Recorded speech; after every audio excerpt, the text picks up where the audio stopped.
some more. The Assembly will hear an address by His Excellency Ferdinand Romualdez Marcos, President of the Republic of the Philippines, and I request protocol to escort His Excellency.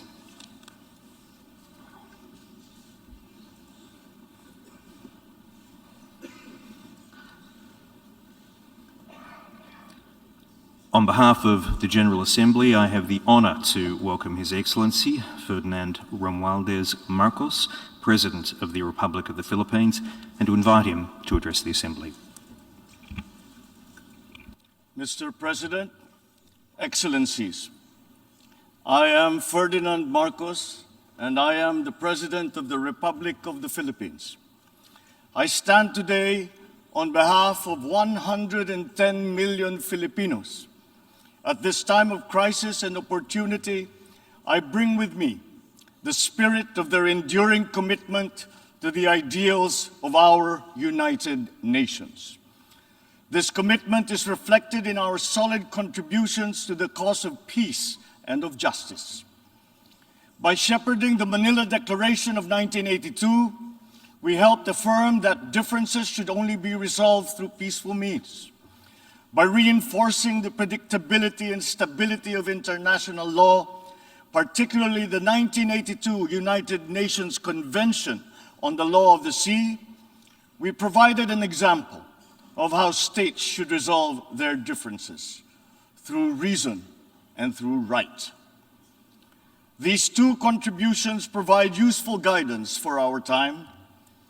For amidst challenging global tides, an important ballast stabilizes our common vessel. That is, our open, inclusive, and rules-based international order that is governed by international law and informed by the principles of equity and of justice. As I have underscored, the Philippines shall continue to be a friend to all and an enemy of none. This world order traces its roots to 77 years ago. Your first Asian predecessor, Mr. President, General Carlos P. Romulo, called on our leaders then to make this floor our last battlefield, to determine in this hall whether humanity is to survive or be wiped out in another Holocaust. Our peoples chose survival. They chose cooperation. They chose peace. And by doing so, they made history. Today, history once again calls to us to make these choices. We are confronted by tectonic shifts that will inform the ebb and flow of this coming century. Of these, I see four challenges to the continued survival of our global community. First is climate change. The time for talk about if and when has long since passed. It is here. It is now. Climate change is the greatest threat affecting our nations and our peoples. There is no other problem so global in nature that it requires a united effort, one led by the United Nations. The effects of climate change are uneven and reflect an historical injustice. Those who are least responsible suffer the most. The Philippines, for example, is a net carbon sink. We absorb more carbon dioxide than we emit. And yet, we are the fourth most vulnerable country to the effects of climate change. This injustice must be corrected, and those who need to do more must act now. We accept our share of responsibility and will continue to do our part to avert this collective disaster. We call on the industrialized countries to immediately fulfill their obligations under the United Nations Framework Convention on Climate Change and the Paris Agreement to cut their greenhouse gas emissions, provide climate financing, and technology transfer for adaptation for the most vulnerable and developing countries, to lead by example. We look forward to concrete outcomes at the Conference of Parties in Egypt later this year. When future generations look back, let them not ask why we did not take this opportunity to turn the tide. Why did we continue in our profligate ways until it was too late? This threat knows no borders, no social class, nor any geopolitical consideration. How we address it will be the true test of our time. Second, the development of advanced technologies is rapidly transforming human life and experience. We still barely understand how these transformations are unfolding and where they are leading. The imminent diffusion of these emerging technologies could solve many of our old problems, but they could also disrupt our political and social orders. Our governance structures must keep up. Third, widening geopolitical polarities and sharpening strategic competitions are transforming the international political landscape. A profound lack of trust is putting enormous strains on our multilateral system.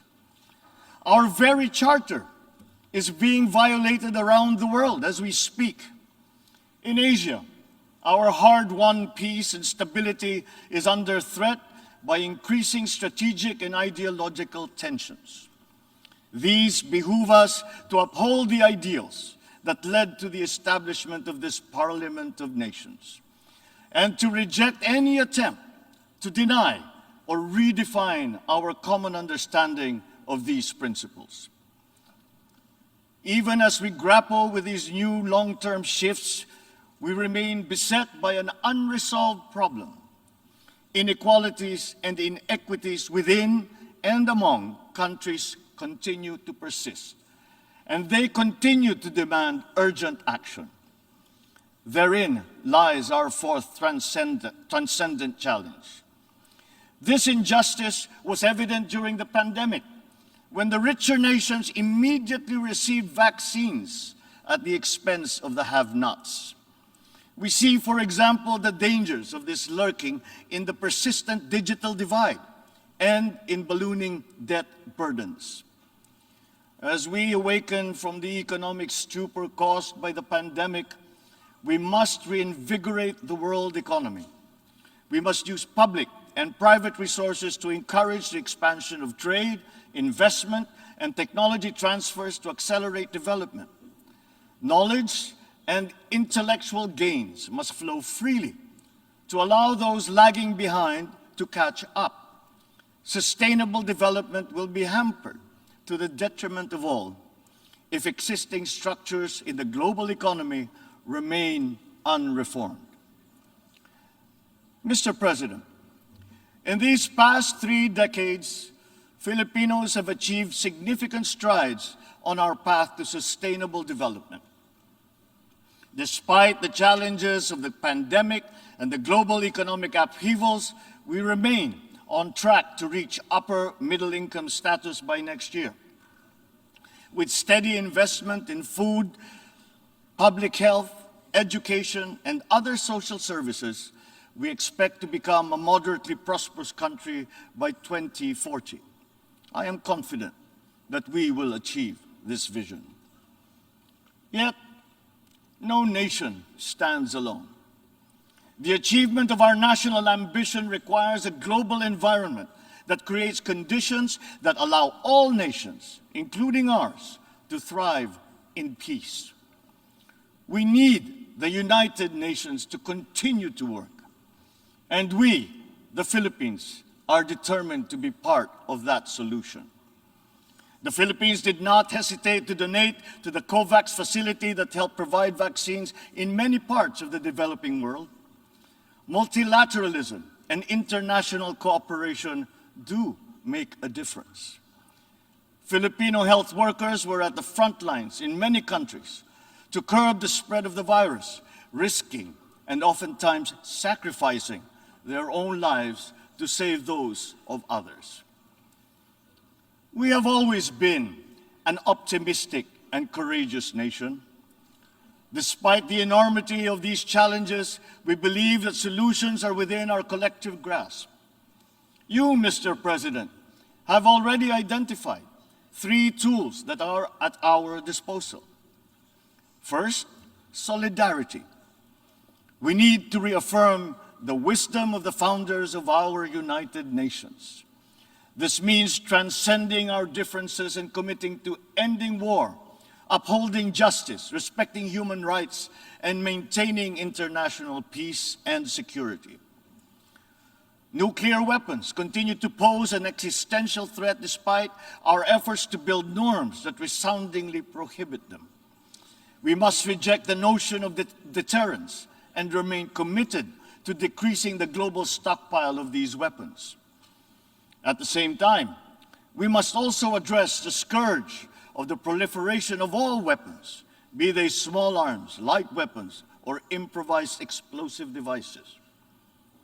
Our work must also focus on ensuring that the international system remains fair, not only for all states, but more importantly, for all peoples.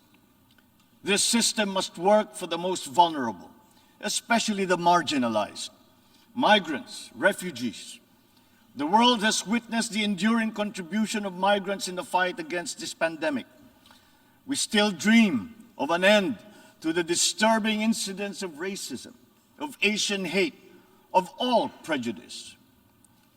The Philippines United Nations Joint Program on Human Rights is an example of a constructive approach that puts our people, not our politics, at the center of this work. It provides a model for revitalizing the structures that facilitates solidarity between the United Nations and the sovereign duty bearer. Our continued solidarity will also benefit from a reformed and more inclusive Security Council and an empowered General Assembly that can hold the Council to account. At the same time, the United Nations must forge ahead with its flagship tradition of global peacekeeping. My country's experience in building peace and forging new paths of cooperation can enrich the work of the Security Council, and to this end, I appeal for the valuable support of all UN member states for the Philippines' candidature to the Security Council for the term of 2027 to 2028. Our success in the Bangsamoro Autonomous Region of Muslim Mindanao in the south of the Philippines is a centerpiece of these efforts.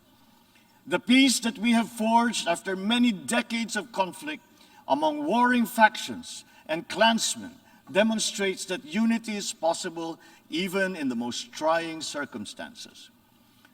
Inclusive dialogue involving all stakeholders, including women, the youth, faith leaders, and civil society, conducted with patience and good faith, has produced a credible and solid foundation for self-government that paves the way for lasting peace and sustainable development. We take the same approach in Asia. The Philippines builds partnerships for peace and development through dialogue, including through interfaith and interreligious dialogue, especially through ASEAN. In the face of great diversity, we believe that partnerships form the bridge to unite all of us in promoting peace and stability in the Asia-Pacific region. Our global community is only as strong as we make it. We need to ensure that all nations, especially developing countries, are equipped with the tools they need to navigate the uncharted waters of this century. This requires a transformative development agenda.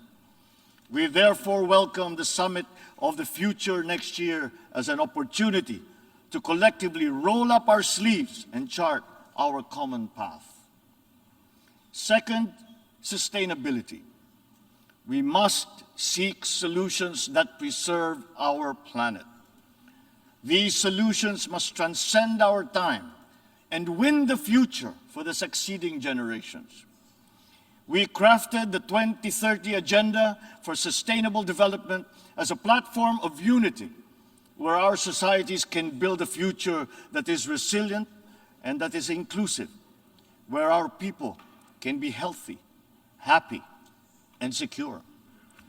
This requires investment in food security, the fragility of which has been clearly demonstrated by the pandemic and the conflict in Ukraine.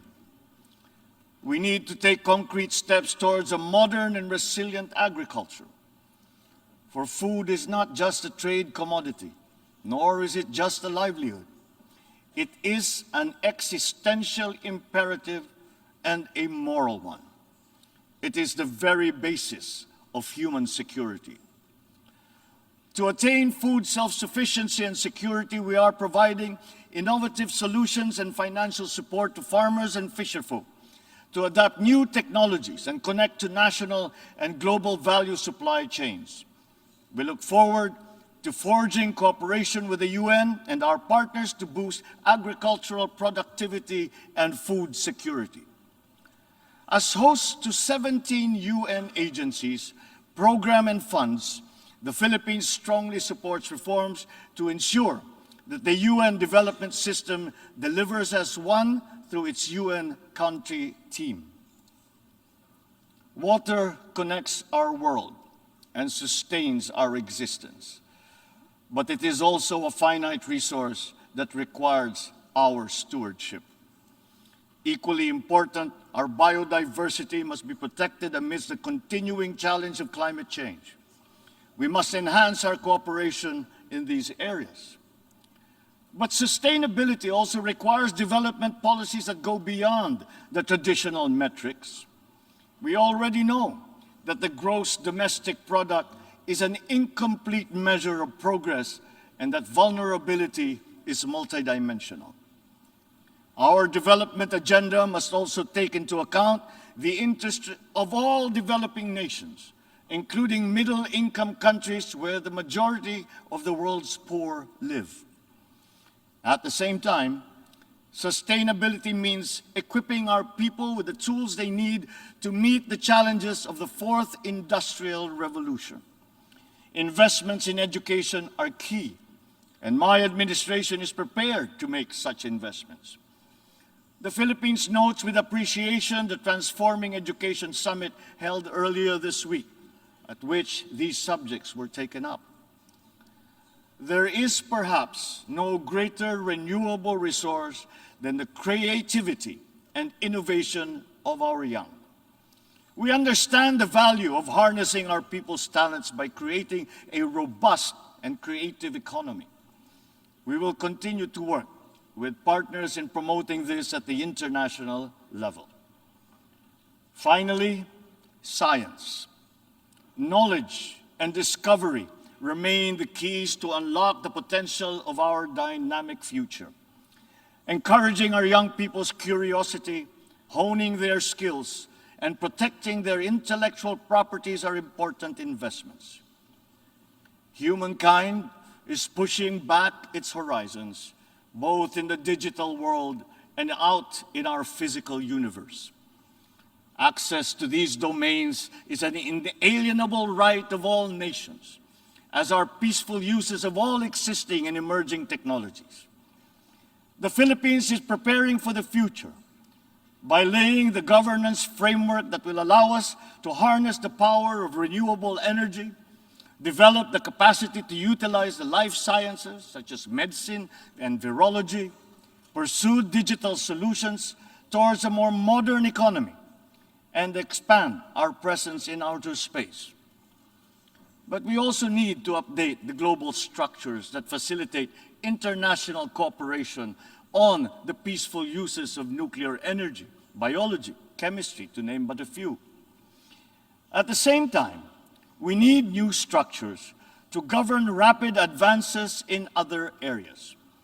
We need to start by defining the norms of responsible behavior in cyberspace and outer space, and forming legal rules that will prevent the weaponization of artificial intelligence.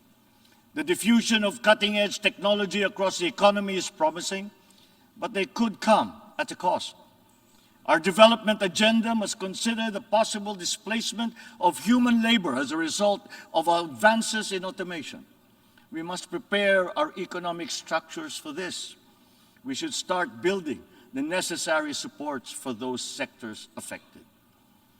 Mr. President, the transcendent challenges of our time are as consequential as those that faced us 77 years ago when we founded this august body.